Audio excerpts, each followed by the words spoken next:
Shalom Bapak Ibu Saudara-saudari yang dikasihi dan mengasihi Tuhan. Kita bersyukur hari ini Tuhan masih memberi kita kesempatan untuk kita boleh datang kepadanya. Mari sebelum kita membaca merenungkan firman Tuhan, kita berdoa. Tuhan, terima kasih, kami bersyukur hari ini Engkau memberkati kami. Sebentar kami akan membaca dan merenungkan firman-Mu. Berfirmanlah dan biarlah kami mengerti apa yang menjadi kehendak-Mu di dalam hidup kami. Kami berdoa ya Tuhan di dalam nama Tuhan Yesus Kristus. Haleluya. Amin. Ayat firman Tuhan yang menjadi bacaan kita hari ini terambil di dalam kitab Keluaran pasal yang ke-27 ayat 20 hingga ayatnya yang ke-21. Kita akan membahas mengenai minyak untuk lampu. Haruslah kau perintahkan kepada orang Israel supaya mereka membawa kepadamu minyak zaitun tumbuk yang murni untuk lampu, supaya orang dapat memasang lampu agar tetap menyala. Di dalam kemah pertemuan di depan tabir yang menutupi tabut hukum, haruslah Harun dan anak-anaknya mengaturnya dari petang sampai pagi di hadapan Tuhan. Itulah suatu ketetapan yang berlaku untuk selama-lamanya bagi orang Israel turun-temurun. Amin. Demikianlah firman Tuhan, mari kita merenungkannya. Bapak Ibu Saudara yang dikasihi dan mengasihi Tuhan, perikop yang kita baca hari ini berbicara tentang mengenai minyak ya untuk lampu. Jadi di dalam tempat itu diperintahkan untuk mereka membawa minyak ya. Untuk apa? Supaya lampu itu boleh dinyalakan ya. Dan tentunya penting ya penerang begitu yang ditempatkan khusus ya di sana sebagai penerang ya bagi para imam ketika mereka akan melakukan pelayanan begitu ya. Jadi lampu ini penting ada di sana supaya juga tempatnya tetap terang begitu. Nah, sederhananya seperti itu Saudara. Tetapi di balik itu semua hal ini tentunya mengingatkan kita ya bahwa terang itu dibutuhkan begitu. Nggak ada orang yang nggak butuh terang ya. Mungkin ada sebagian orang kalau tidur lampunya suka dipadamkan ya. Tapi ada juga yang lampunya suka dinyalakan. Itu sederhana begitu ya. Tapi di sisi yang lain dalam kehidupan kita tetap kita membutuhkan terang. Ya, buktinya setiap orang di rumahnya pasti hari-hari ini ya, kita sudah tahu PLN itu sudah menerangi dengan baik. Dan kita butuh terang itu, kita nyalakan begitu ya. Dan pagi dimatikan, kenapa? Sudah ada terang yang lain begitu.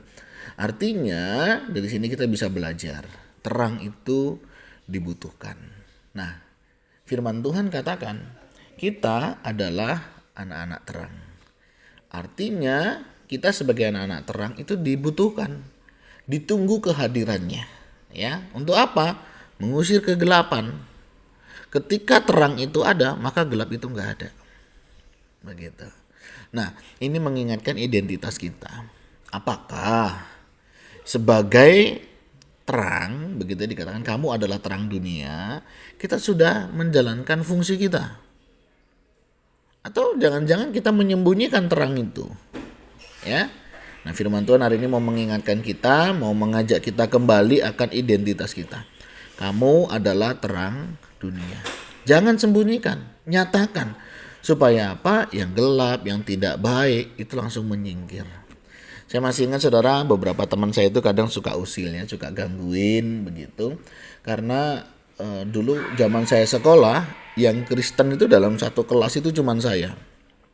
Sehingga ketika saya datang, si Eso datang gitu ya. Kenapa kalimat itu muncul? Artinya Eso datang ngomongnya jangan yang kayak gitu. Ya, sikapnya nggak begitu. Kenapa? Karena kita memberi dampak, kita memberi pengaruh.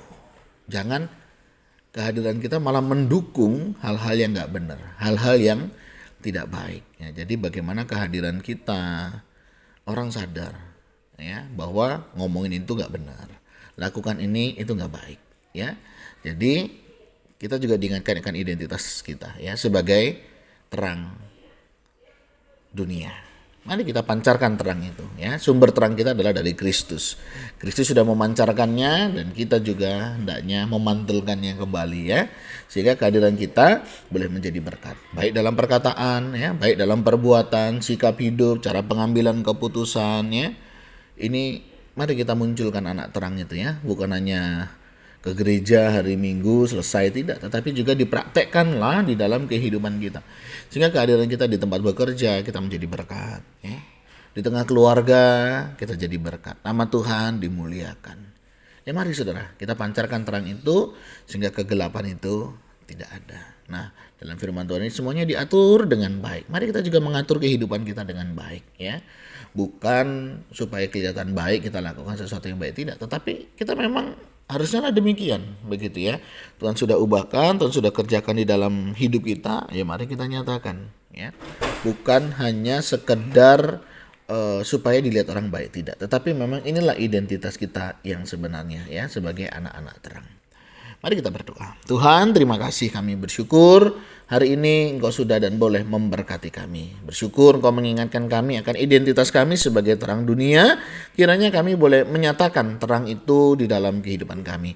Baik di keluarga, baik di tempat bekerja, baik kami melayani, kami boleh menyatakan terang itu dan nama Tuhanlah yang dimuliakan. Terima kasih Tuhan untuk kasih setiamu. Berkati untuk saudara-saudara kami, mungkin ada di antara kami sedang mengalami pergumulan, sakit, penyakit, ataupun hal yang lainnya. Kiranya Tuhan tolong kami, kuatkan, teguhkan iman kami, untuk kami boleh tetap berpengharapan di dalam Engkau. Terima kasih Tuhan, kami berdoa dan mohon berkat-Mu di dalam nama Tuhan Yesus Kristus. Haleluya. Amin. Bapak Ibu Saudara, demikianlah renungan kita hari ini. Kiranya boleh menolong, memampukan kita untuk kita boleh menjadi berkat.